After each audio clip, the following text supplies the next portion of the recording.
تقریبا 20 دیزاین داریم. بسیار خوب. این یک نمونهش هست که ما 20 دیزاین داریم. ایرا باز تولید میکنیم با رنگ‌های مختلف. تقریبا 10-12 رنگ داره که هر کس مثلا دلشان که آبی کار دارن، سفید کار دارن، مثلا کرمی کار دارن، آف وایت کار دارن و رنگ‌های مختلفی میدیم. مثلا این رنگ فولادی یا مثلا قهوه‌ای، هر رنگی که دوست دارن ما تولید میکنیم.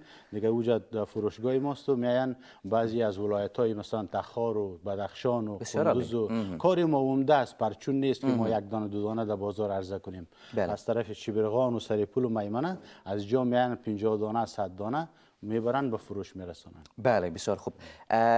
از صادراتتان به دیگه ولایت‌ها اشاره کردین. آیا به کدام کشور دیگه هم صادر کردین؟ بله، یخنای ما ایران میره.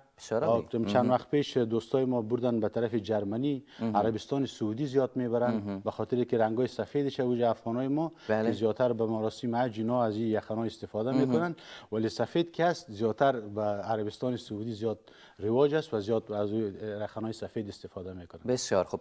قسمی که در جریان هستیم آمد سال نو است. چطور از بازارهایتان آیا مردم علاقمندی داره که بیاین یخن بخرن؟ بله، در هر وقتی که نوروز میشه، سال نو میشه و عید رمضان هم نزدیک است، دیگه فروشات ما دیگه از این تاریخ شروع میشه. دیگه تقریبا یک 4 روز میشه